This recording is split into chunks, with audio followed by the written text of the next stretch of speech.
I wonder sometimes whether always just trying to observe the stories, not to get caught up in them, not to believe them. Sometimes I wonder whether I need some of those stories and to always be trying to sort of puncture that little balloon. Um, I wonder how far to take it sometimes. Yeah. It's a process, and it's best to do during your formal meditation practice where you're kind of, um, what is the word? Refraining from believing temporarily. There's a word for that. Uh, putting off belief. What is that word? Suspending belief. Yeah, yeah, yeah. And then there's a process that happens. And you can just, it's the same. You just put in the cause and let the effects of that happen. Um, we're always painting a picture onto reality. This is called conceptual reality compared to the ultimate. Um, we can have a view, and you see this in the world where you have an individual. I owned a yoga studio in New York City for a while, and I'd get feedback on the teachers, and people would give, oh, the best teacher ever, and the worst teacher ever to the same teacher. So, and these are people's views, right? The stories that they make. You see it on the political realm. People make this story about this person, looking at things from this view, and then from this view. There's a great old story that's in Buddhism, but is also in other traditions. Remind me not to swear, everybody, okay? I'm out of practice with small children being around. I have a 19-year-old now, and I have a little bit of Tourette syndrome. So um,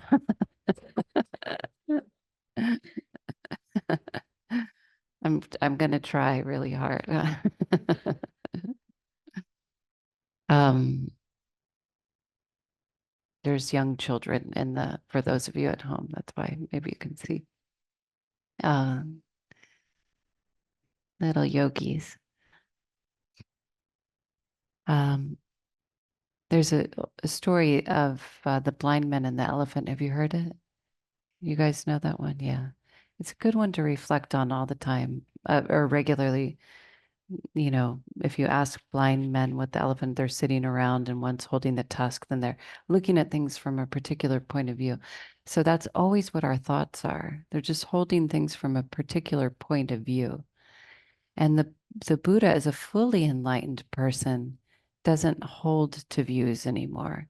And he really warned against clinging to views, and not necessarily not having them, because there's a relative truth to the views that we hold, right? Not have them, but not to cling to them. Because once there's clinging to them, that's when you see conflicts starting, fights and wars and all of those things from clinging to to views. Mindfulness really helps us to get curious about our own projected mind, which is so beautiful and powerful and liberating.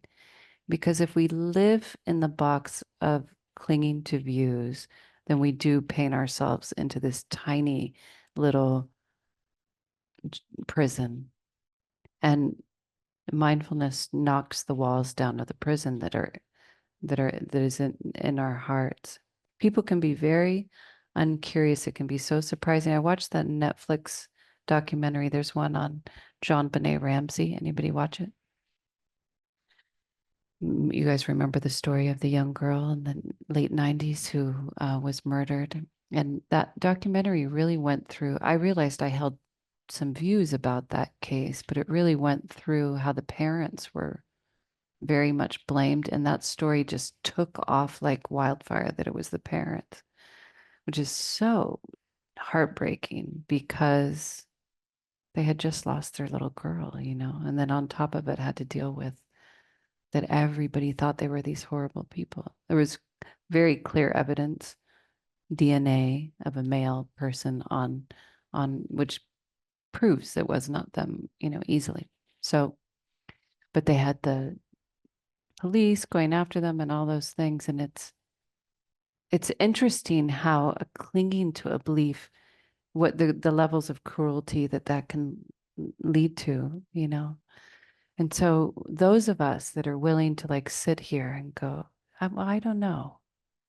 And after a while, what happens in practice, unless you know something, as in you experienced for yourself, you don't believe anything.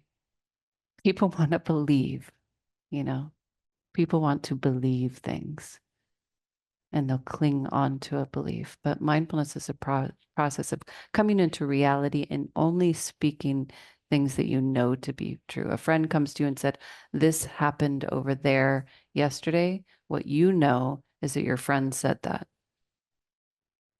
We take that. That's true. Your friend said that. You experienced it. You observed it. But you don't know if what they said was true or not. And that's just always the case. So, and it's the case with our own mind. So the more we're like that with our own minds, the more we are like that with the outside world and ourselves. So, but anyways, let it be a process in your meditation practice. And then in life, you'll see if when you're clinging to a view is creating you a lot of suffering or creating suffering and conflict or something in your, then you'll want to do some investigation of those views, you know, and take responsibility for any side of our own creations. Yeah. And it's fascinating. It's liberating. The mind that held on to a view for a long time and then sees through it.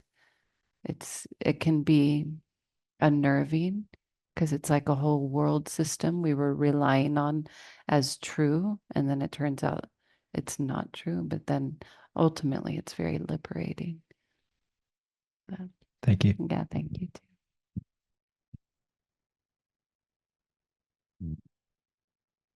Right back there, Jasmine. Like a nice. Hi, thank you for having me with my two little ones. We will see how much we last. Yeah. Have you been Hi. here since the beginning? I got here when you guys were sitting, Okay. and I got to sit, and that was delicious. That very good. I haven't been in this room for I don't remember how long. I was here with Trudy when she was teaching here a long time ago, and I didn't have these babies. So now the last retreat I went with her, no, I went and I went out with the babies. Yeah, the last retreat I went when when I was pregnant with her, and I did with Trudy up rock and Spirit Rock, and I'm back, and we were parking somewhere else to go to a party, and we have 1 hour in the meter. So I said, let's check if there's someone sitting there, and here you are. So thank you everyone for holding this space. And what you just said, it just totally got me, because I'm right now in that position that I don't know, but I have to make choices for my kids, even though I don't know, and even though someone says something, and I need to protect my kids. So I have like a big, heavy responsibility, but I don't know. I wasn't there, right? So I'm just in a really particular spot where I just need to sit with that. And every day, that is what is in my mind, is like, what is the reality? What is what really happens, and what can I do with that? And the rumination that I have is non-stop. So I just have to sit with it and to wait for the answers to come. Yeah. So everything word that you said just resonated with whatever is in my heart. So thank you. Oh, that's great. I'm glad to hear I just that. don't know how to come to a clear it sometimes. This mindfulness, that's it.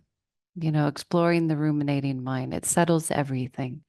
It starts to settle. What are we dealing with our mind? Is rumination is papancha, the stream of a story. This is karma. That's what's in our mind. We have this momentum of karma. It's a papancha stream of story of story of story. We can be ruled by our minds, and we don't want that because the mind can go to terrible places. And with awareness, then we're not ruled by our minds anymore. We want to be more aware. And then we know what we're creating in the world, consciously creating rather than reactively creating in the world, you know. So mindfulness, watching the rumination and holding it all tenderly, and then clarity comes. It will come. If we're interested, as you sound like you are, in the truth. Yes, And I am 100%. I need yeah, it because I have to make choices, legal choices over my kids. yeah, yeah. Then it will come. Thank It's such you. a refuge, you know. That's what that we talk about, going to the practice as a refuge, and it is a refuge. I actually saw this thing I'll share today. Well, somebody was talking about inside LA. People ask me how it's going because I'm in the position now of being the executive director for Inside LA. And I always say calm and quiet and peaceful. That's how it's going. But that wasn't always the that wasn't always the case at Inside LA. There was different kinds of things, but we happen to be in a position right now where the teachers, the staff, everybody, the board members we're just all very aligned, and we're aligned on the Dharma and the Dharma. And the Dharma is so reliable in the way of making things calm and peaceful. And that's why it's a refuge. It's a lawful relationship with life. And the Dharma is not harming others, helping others, and cultivating the mind. So that at the essence. So there had been within Inside LA, are we something else? Are we a this? And when those things were out of alignment, then there was conflict. And the Buddha talked about this, about how nothing comes about randomly. If we want communities of things to be good, then we put in the causes in those communities for things to be good. And that should give us great inspiration and hope.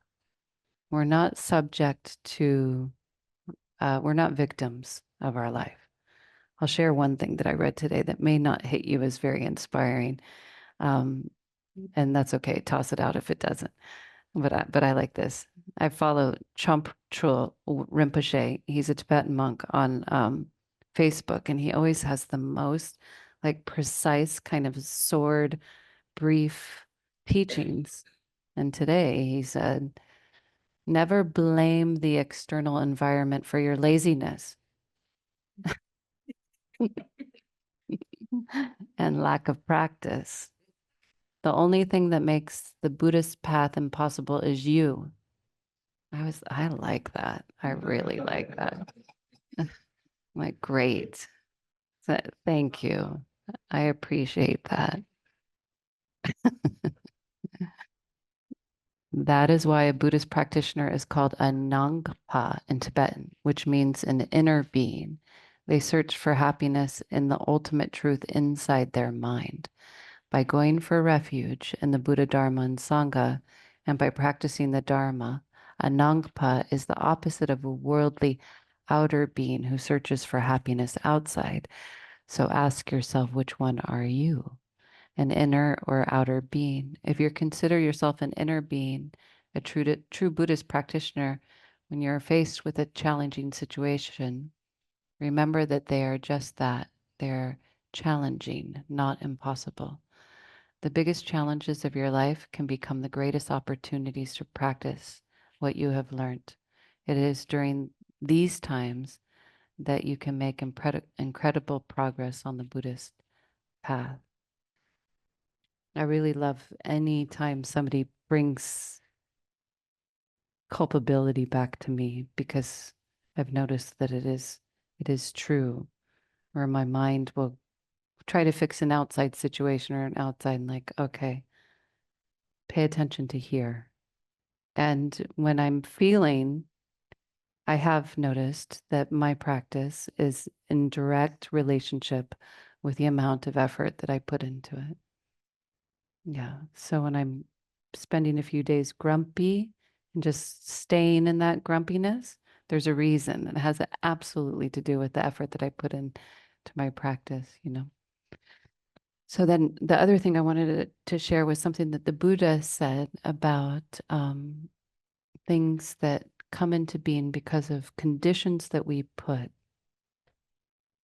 he was talking to his monks, and he said, the growth of the bhikkhus, which is a word for monks, the growth of the bhikkhus is to be expected, not their decline, bhikkhus, so long as they, and he lists a whole bunch of things, but I'll just give you some of the things that he says. So long as they assemble frequently and in large numbers, meet and disperse peacefully, and attend to the affairs of the Sangha, the community, in concord, so long as they appoint no new rules and do not abolish the existing ones, but proceed in accordance with the code of training, which is called the Vinaya of the monks. They have 227 precepts that they live by.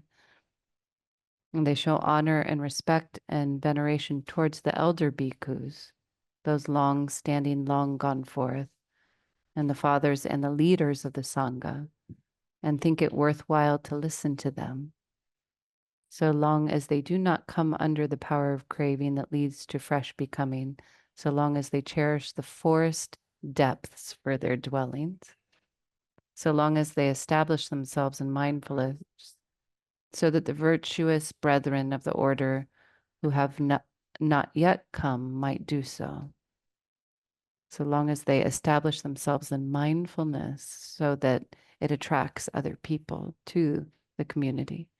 Because mindfulness is like elegance, huh? It has an attracting quality. And those who already come might live in peace, so long as bhikkhus is the 7 conditions leading to the welfare, enduring the bhikkhus, and the bhikkhus are known for it, their growth is to be expected and not declined. And to be expected and not the growth is to be expected. So the way of creating a community that is reliable for the causes we put in. This is very relevant to monks, but other things that we do as lay people are to keep practicing the precepts with each other. So if we come to a group of people and we don't kill each other, and we don't gossip about each other, and we don't lie to each other, and we don't have affairs with each other's husbands or wives, all of these ways, then that's going to create a feeling of safety that, of course, then it will grow if we don't steal from each other. So those are conditions that we can put in. Other conditions, so they talked about it, was to treat each other with kindness and love. It can be something that we don't think to reflect upon. But in those kinds of conditions, a community can't not thrive. Think of it. It could not thrive if we commit to not hurt each other, if we commit to help each other, and it couldn't but grow. So things are not coming into being randomly, and the Dharma that we have is our refuge and our guidance. And human beings just need it. We need a value system. We need something to refer to go back to again and again. The values of non-harming, the values of loving kindness and of compassion, so that we remember, and that's what we create. So I want to open again for questions or thoughts, either on the meditation or anything else you're dealing with in your practice.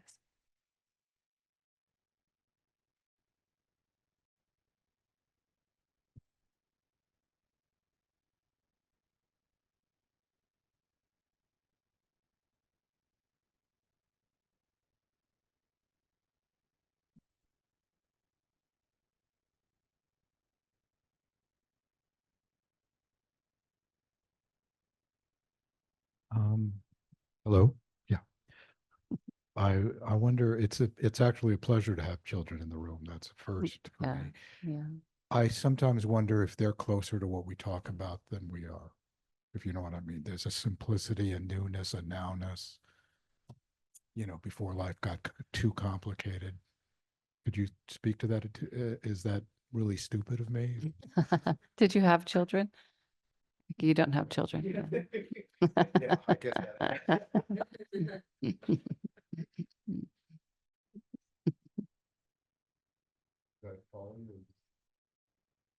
Yeah. We don't, we, I mean, children are born with greed, hatred, and delusion. It's absolutely true, but they have more energy. They don't have memory of their past lives. And so there is the freshness that their senses are less heavy with papancha, for sure. But yeah, they still have greed, hatred, and delusion, don't they? And craving and all of the afflictions. Yeah. Yeah, our memories are hard. What's nice about mindfulness is it starts to bring you back to remembering what it was like to have a fresher mind. I mean, that's the process of mindfulness, is to kind of peel away a lot of the layers of papancha, of story, of fabrication, and it brings you back into what feels like a more authentic you. And so many times that we practice, and my teacher, who's 95, is so childlike, so full of wonder, which is beautiful to see because he lives a life as a monk and is a very sincere practitioner. So he's doing it all the time. So even at 95, he has this beautiful freshness to him. So we can do that. That's available to us by, it's really by seeing through how we finish the sentence, I am. And that is a layered thing the older that we get. And so when we see through that freshness that we see in children is possible for us to maintain even. Yeah. I agree. It's nice to have them here. Yeah. So I have this bad habit of when people start saying, well, I know it's like this about something that they actually don't know.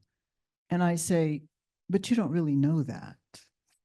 Or, they know what somebody did meant this. And I'll say, well, you don't really know that. And I think that it gets really annoying for them. And I don't know, is that a bad habit that I should?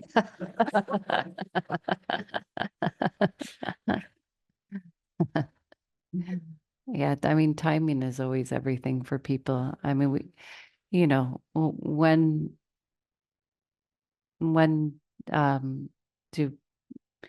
do people want us to point things out that we see in them? Not usually. Yeah.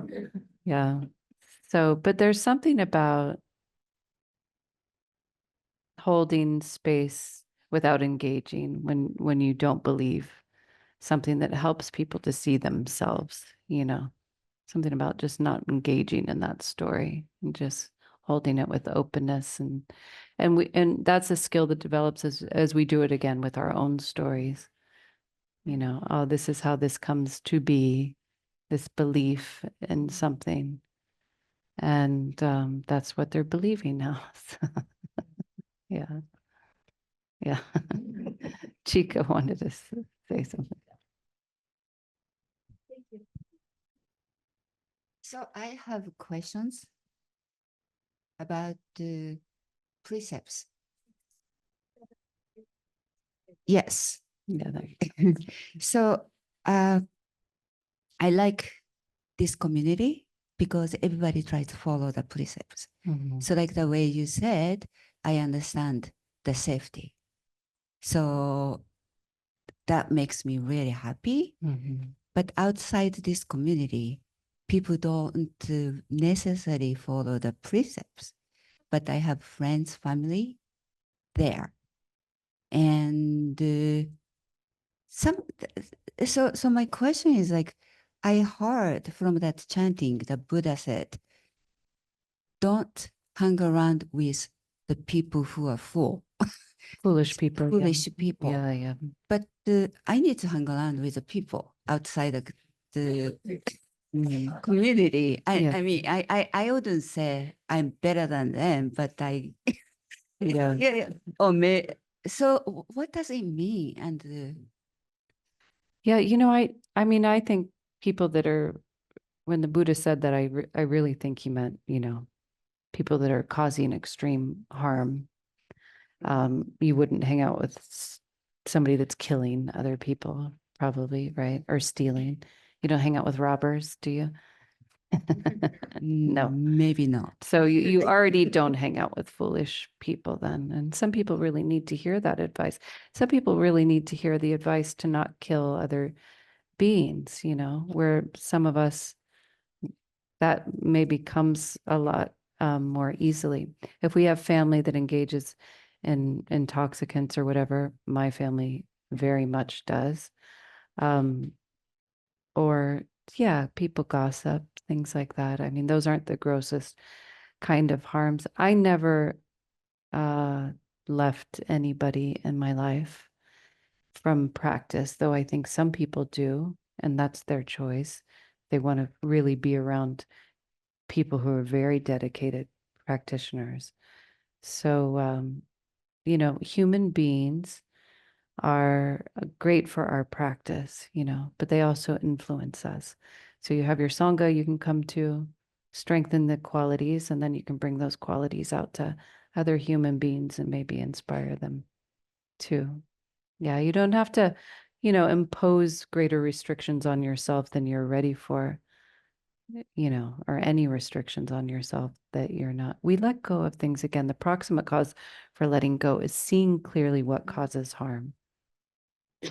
Yeah, Mhm. that makes sense. And I think the other thing is, I noticed that the important thing is to stay in the Sangha communities and peaceful, but that was kind of a conditioning, right? So if I'm going to stay outside, some people trigger me. So that's, I have Some to people trigger me. trigger you. Yes. Oh, yes, some yes, yeah, kind yeah. of actions. Yeah. And actually, I have to deal with not with them, but with my aversion, Yeah, that's right. greed, right? Exactly. And your Sangha and the practice people are the ones that help you to really do that. Yeah. Yeah. Thank you. Yeah.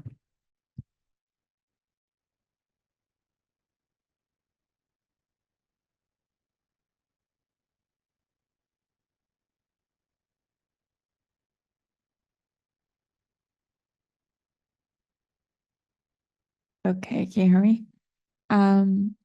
Okay, so during that meditation, I had a few things that I knew I was going to ruminate about them because they were on my mind, so I knew I could kind of notice the rumination.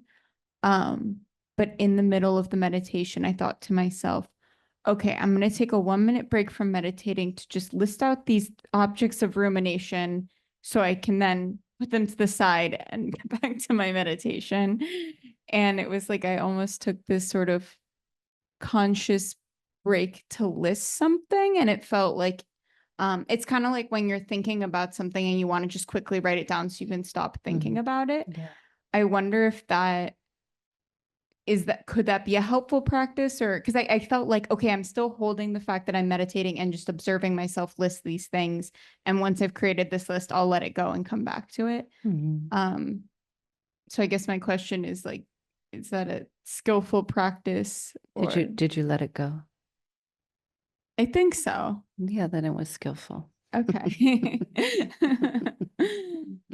Yeah. Yeah. Sometimes it is like that. We just need to like stamp whatever we're thinking and then yeah, then you can be in this. I mean, we have such busy lives, a lot of different things to take care of. So if you took 30 seconds to do something like that, of course, that's fine. And if you see that it's helpful, but if the mind continues to obsess about it, then it's just being with that current reality of the mind that is ruminating or obsessing, whatever it might be, which is a fine thing to observe.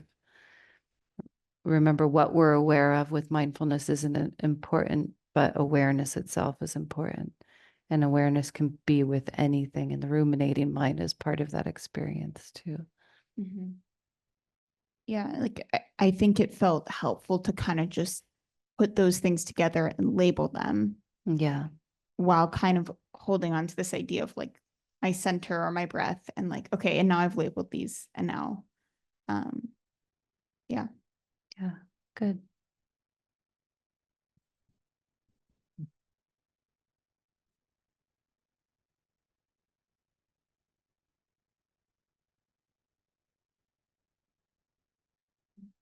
Thank you, Melissa.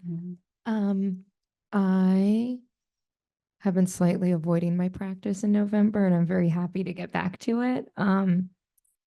But I was definitely experiencing just like some anxiety paralysis where, I mean, like the anxiety would just like paralyze me and I couldn't get out of bed, and I would get through it way quicker than in the past. But I think I just went through these protest moments. Like, I'm already sitting enough. Why do I need to sit more to process this? So I don't know if you have any good tips of what happens when like your brain's stuck in a cycle and it's just like not getting out of it. It just kind of feels like, like intellectually, I know this isn't good for me, but it's like you're hitting a wall. Yeah, yeah. I mean, we get addicted to the habits of our mind, and it's just so hard to change.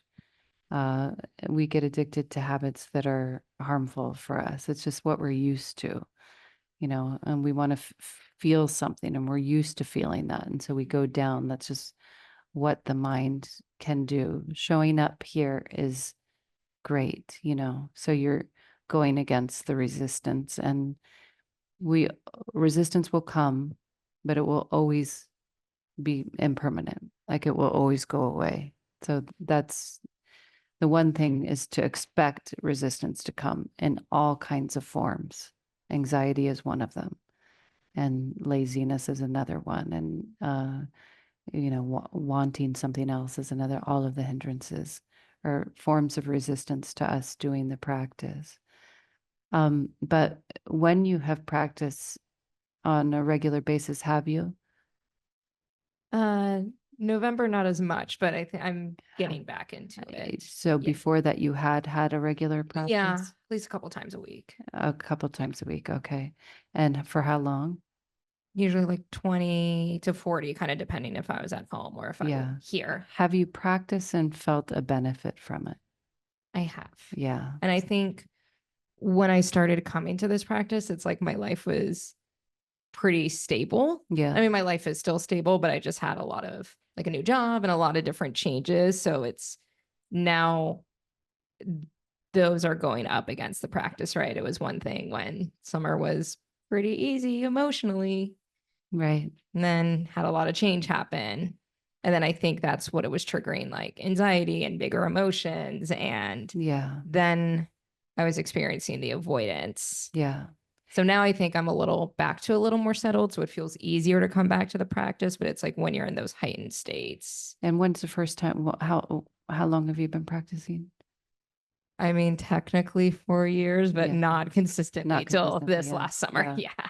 Well, it's always suffering that will bring you into practice. So life will get good for you sometimes, and that's not when you feel inspired to practice. But fear not. See, that's when I felt more Suffering will inspired come to, back. It that's will. when I felt more inspired to practice is, oh, life is good. I can sit and Oh, did things it? are Yeah. fine. And then it's when things are bad where I'm like, oh, I want to That avoid it. you get frozen. Yeah. Yeah. Yeah. So know that about yourself, and then just say, okay, that's the mind state that prevents me, and I'm going to do the opposite of what that mind says. And that's the same, and then the mind will stop saying that. Just like any habit, you just got to go against the resistance of the habit of the mind and then do it. But also, not for nothing, draw the line of cause and effect to the benefits that you're experiencing. I think for me, establishing a meditation practice happened very easily for me, but it was because I have a fascination with the mind, a curiosity about it. Consciousness will never get boring to me, as part of it. But another part is that I was sitting 45 minutes a day and I saw such a huge difference. And then so when I would stop, I was like, there is such a huge difference. And the confidence that I feel about myself, the level of composure, and it just was so beneficial. And then I very soon went on a retreat it was always because of the benefits. And I had teachers that were really pushing me to sit for longer and to take the precepts and to be very careful about the precepts. So I did all of that stuff. And I just had been trying a lot of different things before that, reading all the books and doing various kind of fitness and diet. And like, I want to be happy. I was like trying, and nothing quite did such a profound change in me as the practice. So you just want to draw those lines, and the more you immerse yourself in it, it's lawful. It will happen to everybody. It's not me. It's not random.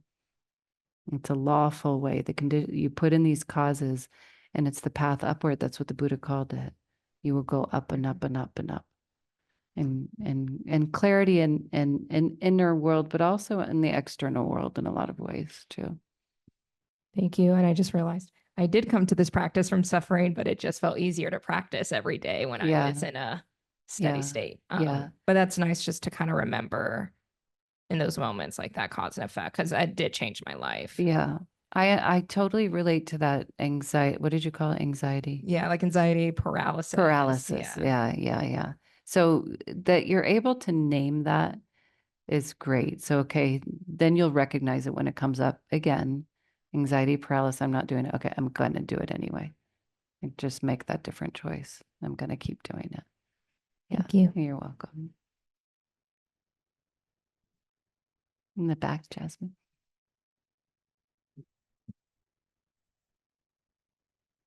What did you mean when you said your teachers told you to be careful with the precepts?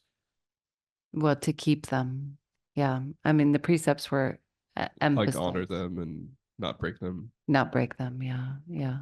They were just emphasized a lot. Taking them is what we did, regularly. And so I took them every day. I thought about it. And I really consciously thought about, okay, I would watch myself when I was gossiping or whatever, which before I wouldn't have done. I stopped drinking, which I was, young, early 20s and doing plenty of drinking, taking drugs, all of that. So I stopped a lot of behaviors, and then, yeah, it was very, for me, because of that, it was very profound. I made a lot of changes, and I saw the fruits and benefits of practice. And then I went on my first retreat, which was at a monastery up in San Jose, Tathagata. It's still a functioning monastery now. I recommend it. Everybody go there, with Sadhu Pandita, who's a well-known teacher. And I looked in the mirror after that, and I just felt like I had shed in this period. And, it was an hour sit. You wake up at 4:30 in the morning, hour sit, hour walk, hour, totally hard. But I just saw the shedding of layers that I had been putting on myself at that age, and so I stuck with it. Yeah, and it never hurt me. That's the beauty and reliability of the practice, is it never hurts. And that's why people take refuge, and you shouldn't take refuge until you really, really see that for yourself. But partially taking refuge is just noticing. Have you guys benefited from your practice? Yeah. So that's trust, the trustworthiness. It's there for you. And it's equal to the effort that you put into it. So there's a lot more that can be experienced. A lot of inner peace and overcoming of, stuck places where the mind can get very stuck in anxiety and depression and suicidal thinking and addictions and, all kinds of ways. And the exposure of the mind through awareness really helps to overcome that and live a conscious life. We're lucky. We're lucky we have these teachings, we're lucky it's available to us now.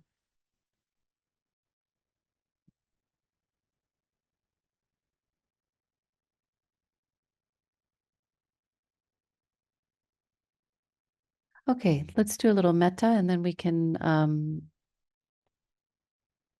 those of you that are here, we've got cookies and tea. You can stay and talk if you'd like to.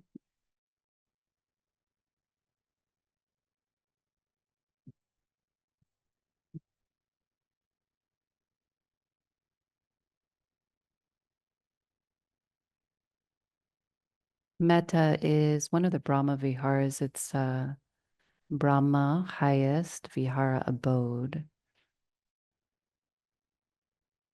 meaning it's the most powerful kind of wholesome state that there is, actually. A particular kind of love that is universal, not personal. We have our personal loves. You don't have to not have those, but this is one that transcends personality, even transcends our judgments and opinions, and liberates the heart from divisiveness, from judgments, from anger, from fears, and wishes sentient beings well, happiness, peace. Start by extending that to yourself. May I be safe, healthy, happy, and peaceful.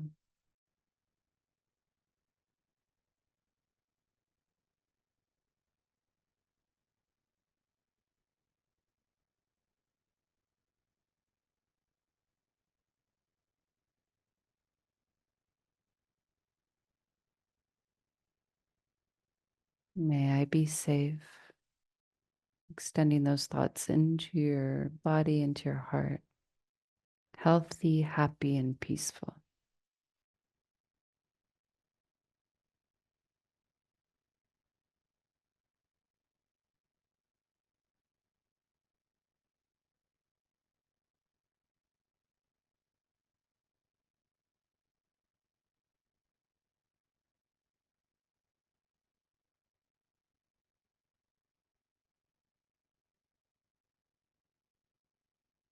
May I be free from suffering, physical suffering, and all mental suffering.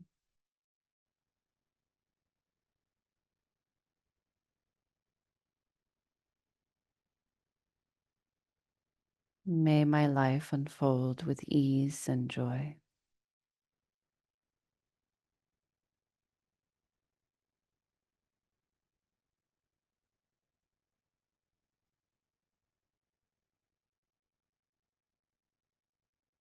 May my friends and family be safe, healthy, happy, and peaceful.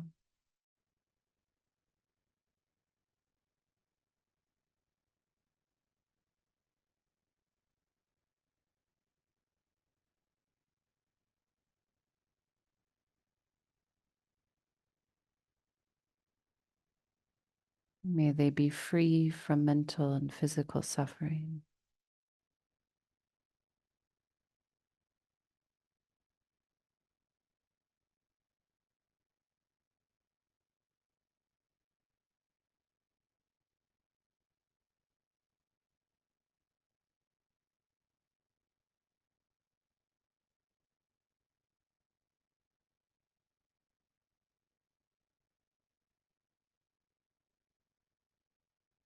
May their lives unfold with ease and joy.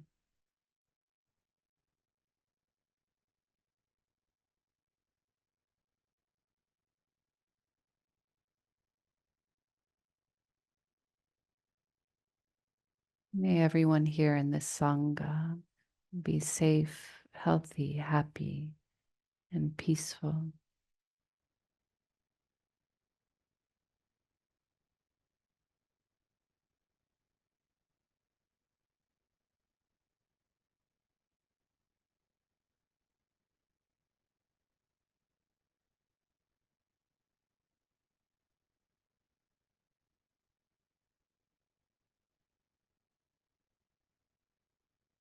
May they be free from mental and physical suffering.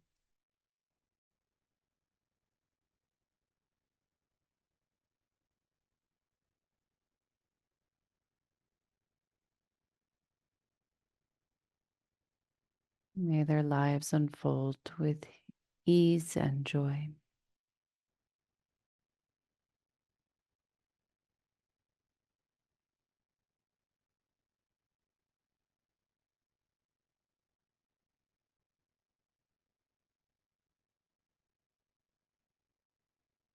May all beings everywhere be safe, healthy, happy, and peaceful.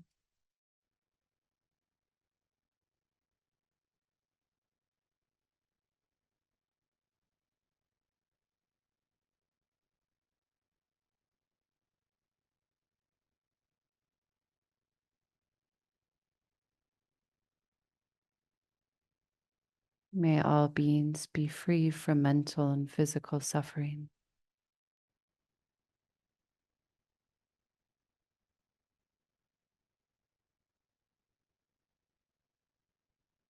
May the lives of all beings unfold with ease and joy.